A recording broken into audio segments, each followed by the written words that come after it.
प्यारे दोस्तों, जैसा कि आपको पता होगा हम लोग बीटीएससी एएनएम 10,700 की तैयारी करते हुए आ रहे हैं और उसी क्रम में आज हम लोग पढ़ने वाले हैं सेट नंबर 2 का यहाँ पर पार्ट 2। अगर आपने पार्ट 1 और भी बहुत सारे वीडियोस अपलोड कर दिए गए हैं, अगर आपने वो अभी तक नहीं देखा है तो वो भी आप लोग देख लीजिएगा, क्योंकि आपके एग्जाम के नज़रिए से ये सभी वीडियोस बहुत ही इंपॉर्टेंट होने वाले हैं। आप लोगों के लिए हमारे द्वारा प्लेलिस्ट भी तैयार कर लिया गया है, तो आप लोग प्लेलिस्ट में सिस्टमैटिक से सभी वीडियोस को यहाँ पर देख सकते हो। एक इंपॉर्टेंट जानकारी मैं आपको बता देना चाहता हूं, आपको पता होगा अब एग्जाम है वो जल्द होगा, तो एग्जाम जल्द होगा, इसी के लिए दोस्तों हमारी तरफ से आप सभी के लिए सिंपल पेपर और एक तरीके से बोल सकते हो सेट लॉन्च कर दिया गया है। सेट में क्या होगा, तो सेट में आप लोग का यहां पर जिस प्रकार से 100 नंबर का आपका जो सीबीटी एग्जाम होगा उसमें प्रश्न पूछे जाएंगे और उसी के सिलेबस के अनुसार ये सेट हमारी तरफ से बनाया गया है, जिसमें भी आपको 100 क्वेश्चंस हर सेट में देखने को मिलेंगे और इसी प्रकार से 10 सेट आपको मात्र, जी हां दोस्तों, मात्र 99 रुपए में दिए जा रहे हैं। 99 रुपए में मतलब कि आपको 1000 क्वेश्चंस देखने को मिलेंगे, उसमें उसका आंसर भी रहेगा, साथ में उसका आंसर क्यों होगा यानी कि डिस्कशन भी आपको देखने को मिलेगा। तो ये सभी कुछ आपको 99 रुपए में देखने को मिलेंगे। कैसे लेना है, तो अभी आपको व्हाट्सएप करना है 7631398261। जी हां दोस्तों, 7631398261 इस नंबर पर व्हाट्सएप करना है,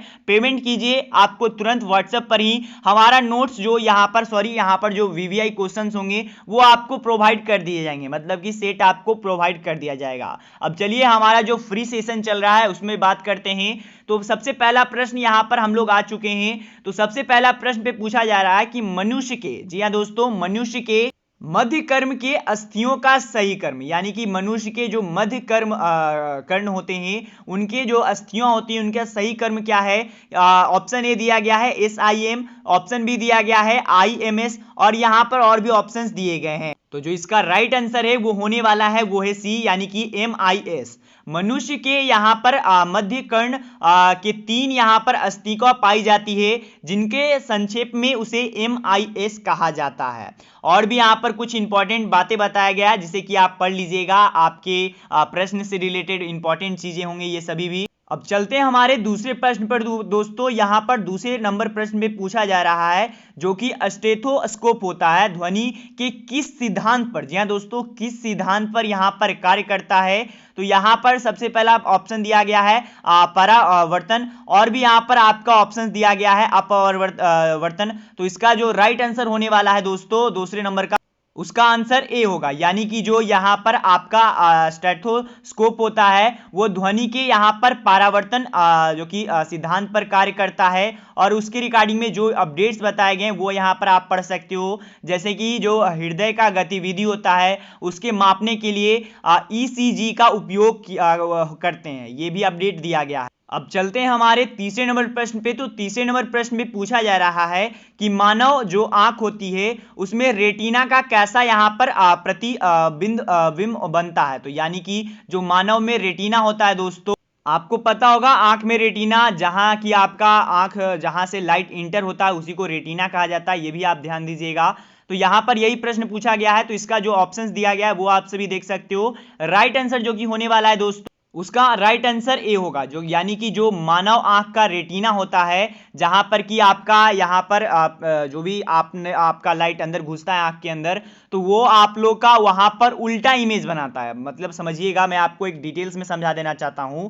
देखिए, जब आपका आंख देखता है वो सभी कुछ उल्टा देखता है, लेकिन जो आपका ब्रेन है, जी हाँ दोस्तों, जो आपका ब्रेन है वो उस इमेज को, उल्टे ही इमेज को, आपका उस इमेज को सीधा कर देता है। देखिए, आपने बहुत सा बार देखा होगा कि जब आप सेल्फी लेते हो तो वो भी इमेज उल्टा आता है, पर वो जो कि मोबाइल है इसी कारण से वो उल्टा ही रह जाता है, लेकिन हमारा आंख है वो भी उल्टा देखता है, लेकिन जो आपका ब्रेन है उसे जो कि यहाँ पर सीधा कर देता है, इसी कारण से आपको सभी कुछ सीधा दिखाई देता है। ये बात आपको ध्यान देना है। अब हम लोग आ चुके हैं चौथे नंबर प्रश्न पर। तो चौथे नंबर प्रश्न में पूछा जा रहा है कि पत्तीदार सब्जियां, जो पत्तीदार सब्जियां में सबसे अधिक पाया जाने वाला तत्व है।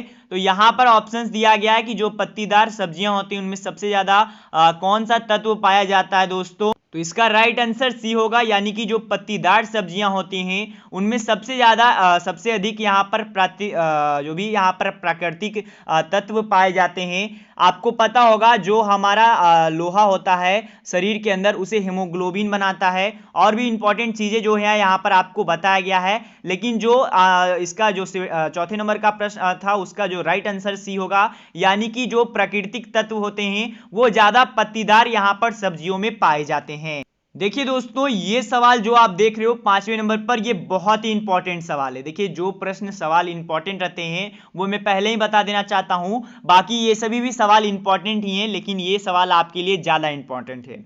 देखिए मनुष्य के जीवन काल में कितने दांत 2 बार जो कि विकसित होते हैं। तो यहां पर पूछा जा रहा है कि मनुष्य के जीवन काल में कितने दांत 2 बार यहां पर विकसित होते हैं। तो मनुष्य के बहुत सारे ऐसे दांत हैं जो कि 2 बार यहां पर विकसित होते हैं, लेकिन इसका ऑप्शन दिया गया 4, 12, 20 और 28। तो दोस्तों इसका जो राइट आंसर होने वाला है वो है सी, यानी कि मनुष्य के 20 दांत ऐसे होते हैं वो दोबारा विकसित होते हैं। बहुत सारा आपको पता होगा दूध का दांत भी बोला जाता है, तो दूध का दांत को इंग्लिश में यहाँ पर मिल्की टूथ बोला जाता है, वो आप समझ लीजिएगा। और भी इंपॉर्टेंट बात से यहाँ पर पॉइंट्स बताए गए हैं दांतों की रिकॉर्डिंग में, तो आप लोग यहाँ पर पढ़ लीजिएगा दोस्तों। अब आ चुके हैं हमारे यहाँ पर 6ठे नंबर प्रश्न पे। तो 6ठे नंबर प्रश्न में पूछा जा रहा है जो हेपेटाइटिस बी होता है वो वायरस शरीर के किस अंग को प्रभावित करता है। तो आप में से ये जो मैं प्रश्न बता रहा हूँ ये भी 75 के बाद ये भी इंपॉर्टेंट प्रश्न है, आपके एग्जाम में बहुत ही आने की संभावित है। तो यहाँ पर जो पूछा जा रहा है हेपेटाइटिस बी बीमारी के बारे में कि वायरस में शरीर में कौन से अंग में यहाँ पर प्रभावित करता है, तो इसका जो राइट आंसर होगा दोस्तों वो है, तो हमारे 6ठे नंबर का जो प्रश्न है उसका राइट आंसर जो कि होने वाला है हेपेटाइटिस बी वायरस होता है वो शरीर के यकृत अंगों में प्रभावित करता है। तो सी होगा इसका राइट आंसर। मैं आपको एक चीज बता देना चाहता हूं जो कि डेकोमा होता है, रोग होता है, वो आंख को प्रभावित करता है, और जो यहाँ पर आपका घेघा रोग होता है वो गला का यहाँ पर प्रभावित करता है। ये इंपॉर्टेंट आप लोग का बताया गया। और जो हेपेटाइटिस है वो यहाँ पर यकृत यहाँ को प्रभावित करता है। दोस्तों आ चुके हैं हमारे 7वें प्रश्न पर। तो दोस्तों 7वें नंबर प्रश्न में पूछा जा रहा है कि आकाश का रंग, जी हाँ दोस्तों, यानी कि जो हमारा स्काई है उसका रंग द्वारा जो कि किसके द्वारा, एक तरीके से आप बोल सकते हो कि किसके द्वारा यहाँ पर निश्चित किया जाता है दोस्तों। तो 7वें नंबर का राइट आंसर डी होगा, यानी कि प्रकाश का रंग यहाँ पर आपका आवृत्ति यानी कि फ्रीक्वेंसी के द्वारा यहाँ पर निश्चित होता है। आप लोग को कुछ और अपडेट्स बताए गए हैं जो यहाँ पर पढ़ सकते हो, जैसे कि प्रकाश मतलब सूर्य से पृथ्वी तक आने में 8 मिनट 19 सेकेंड वो लगते हैं, ये भी इंपॉर्टेंट है। तो ये सभी भी आप बातें यहाँ पर पढ़ सकते हो।